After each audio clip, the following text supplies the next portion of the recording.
से मैं देवर्षि नारद बन गया।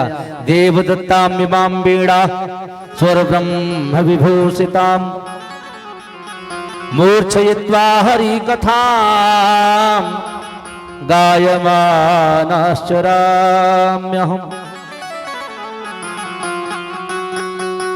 अब सब जगह मेरी पूजा होने लगी। मैं ब्रह्मा जी का पुत्र बन गया, मानस पुत्र। और नाम की महिमा का चमत्कार देखो कि जगत में सब जगह लोग मुझे पूजने लगे। मैं मानवों में जाऊं तो, दानवों में जाऊं तो, या देवताओं में जाऊं तो मेरी सर्वत्र पूजा होती है। ये मेरी पूजा नहीं, वस्तुतः ये मेरे प्रभु के नाम की पूजा है। क्योंकि नाम प्रभाव जान शिवनी को, कालकूट विषदीन अमी को।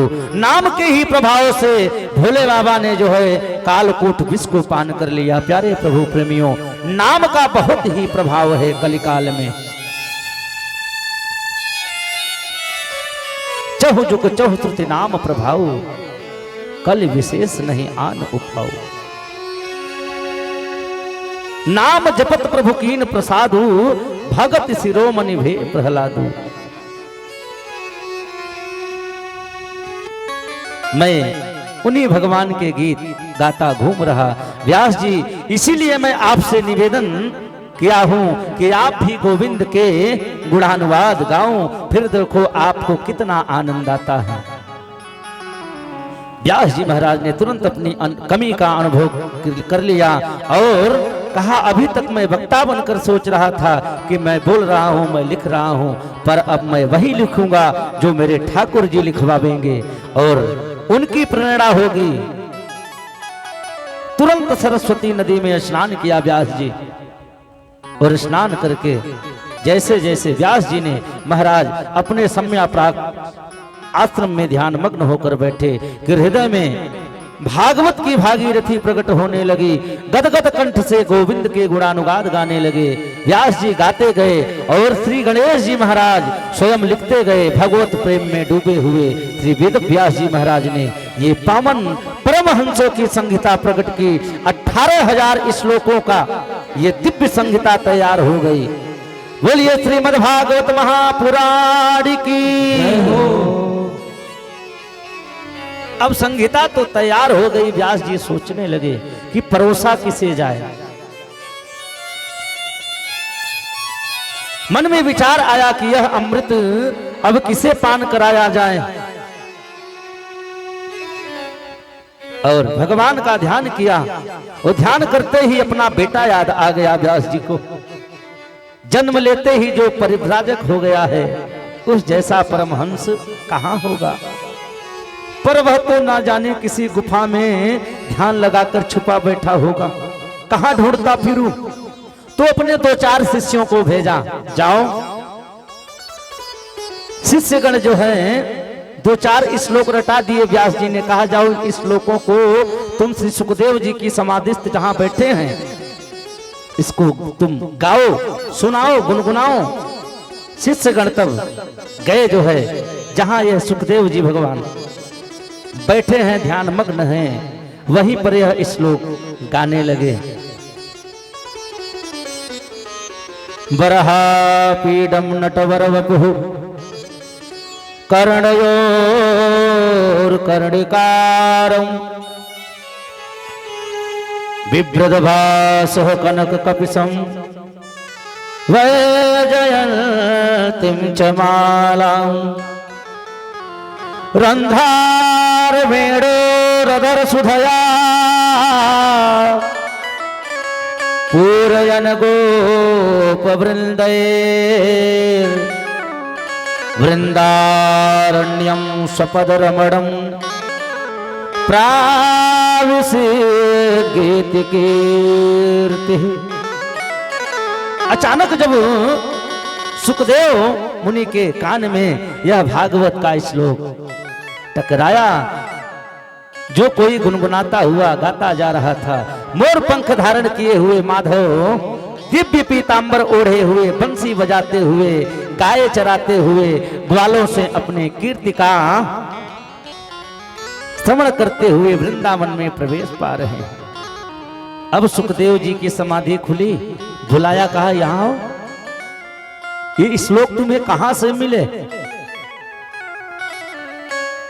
कहा अरे महाराज, अरे इतना ही नहीं, अभी बहुत सारा है। कहा कहां मिलेगा? कहा हमारे साथ चलिए। तब जाकर 2 श्लोक और गाया उन शिष्यों ने। अहो बकीयम स्तन कालकूटम जिघांसया बायदप्य साधु लेभे गतिं धातृचिता ततोऽन्यं कंवा दयालो शरणं व्रजेम।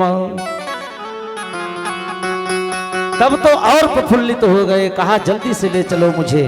और आए अपने पिता के यहाँ, दीक्षा ली प्यारे प्रभु प्रेमियों, और दीक्षा लेकर निरंतर यही श्लोक। श्री सुखदेव मुनि का चित्त तो परम विशुद्ध है, इसलिए चिपके हुए आ गए अपने पिताजी के पास। कहा मुझे यह श्लोक तुरंत श्रवण कराओ, मैं इन श्लोकों को गाऊंगा जिसमें भगवान की प्यारी स्तुति है।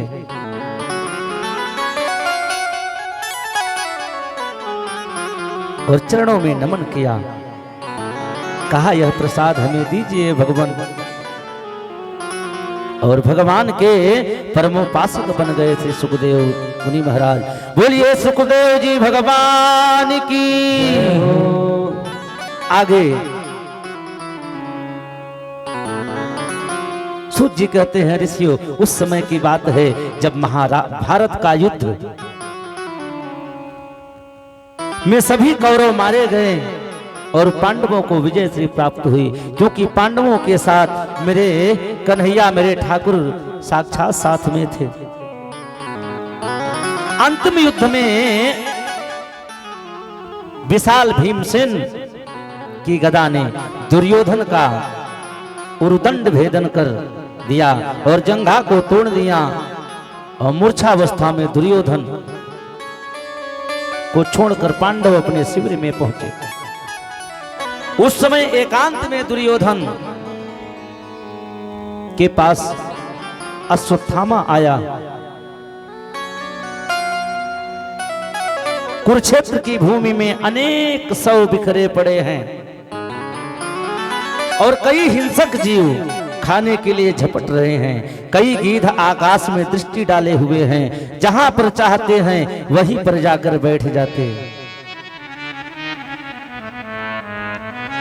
और कई गिद्ध तो दुर्योधन का भी मृतदेह समझकर आते हैं, और घायल अवस्था में दुर्योधन उन्हें भगाते भगाते अंतत्य संतृप्त हो रहा था। और जब अश्वत्थामा आया, प्यारे प्रभु प्रेमियों, यह दुर्दशा जब अश्वत्थामा ने देखी दुर्योधन की तो विकल हो गया।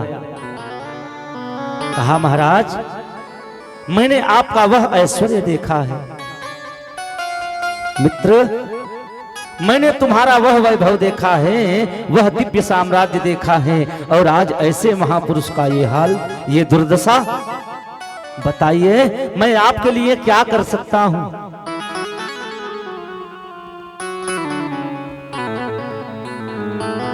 दुर्योधन ने कहा, मित्र हम 100 भाई थे,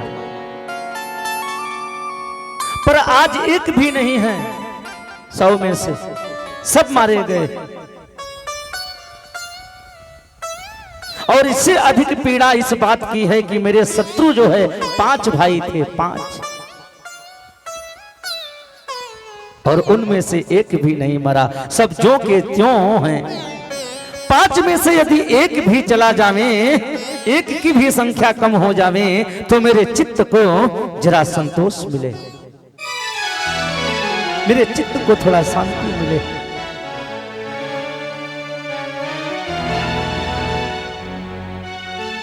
अश्वत्थामा ने कहा, तो मित्र यदि तुम्हारी यही अंतिम इच्छा है तो ठीक है, तुम एक की बात कर रहे हो ना, मैं 5 का सिर काटकर अभी लाता हूं।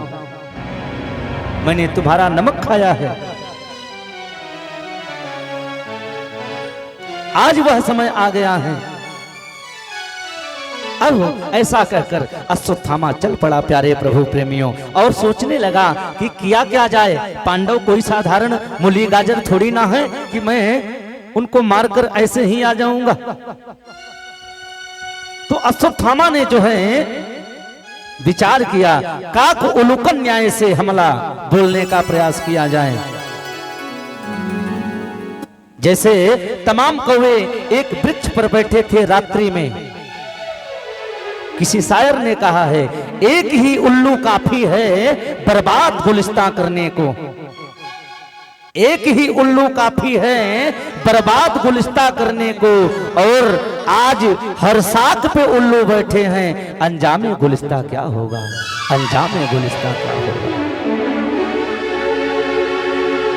आज अश्वत्थामा रात्रि में जैसे उल्लू ने हमला बोला तो सारे कौवे जो है, क्योंकि रात्रि में उल्लू को दिखाई पड़ता है और पक्षियों को दिखाई नहीं पड़ता, तो उल्लू ने रात्रि में ही हमला बोल दिया, सारे कौवे मारे गए और उल्लू ने सब पर विजय प्राप्त कर ली।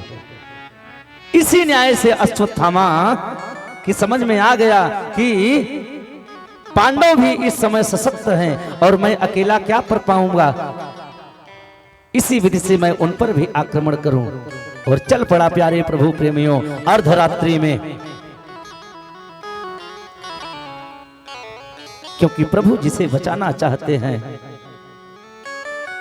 जो करना चाहें उनकी इच्छा के सामने, भगवान की इच्छा के सामने किसी की नहीं चलती। भगवान को सब मालूम है कि होने वाला क्या है। भगवान ने आज पांडवों को शिविर से बाहर निकालकर ले गए, चलो भाई आज विजय की रात्रि है, धूमधाम से उत्सव मनाएंगे।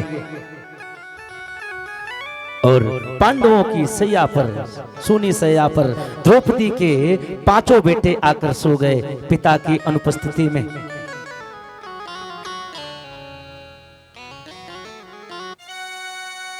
ये पांचों पांडवों के द्वारा उत्पन्न हुए थे, जो देखने में बिल्कुल अपने पिता के समान ही दिखाई पड़ते थे। और अपने अपने पिता की सैया पर जब पांचों द्रौपदी पुत्र आकर सोए और रात्रि में अश्वत्थामा ने आक्रमण किया, तो उन पांच पांडव पुत्रों को ही पांडव समझ बैठा और पांचों का सिर काटकर प्रसन्न हो गया कि मैं सफल हो गया आज। और हंसता हुआ लेकर आया मित्र दुर्योधन, देखो देखो, तुम एक को कह रहे थे ना, मैं पांचों का सिर काट कर ले आया हूं। अब दुर्योधन भी प्रसन्न हो गया कि धन्य है अश्वत्थामा, पर जब गौर से देखा तो पहचान गया। पहचानते ही दुर्योधन बहुत दुखी हुआ और बोला, अरे अश्वत्थामा, ये पांडव नहीं, ये तो पांडव पुत्र हैं। अरे इन्हें मारकर तूने हमें पानी देने वाले को भी नहीं छोड़ा। इनसे मेरा क्या वैर था? अरे मेरा वैर तो पांडवों से था।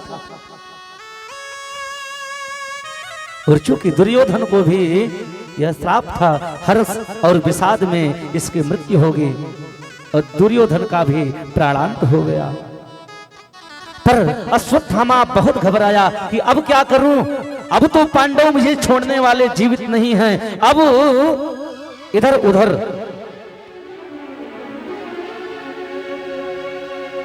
भागने लगा अश्वत्थामा। सोचा मैं कहां जाकर छिप जाऊं।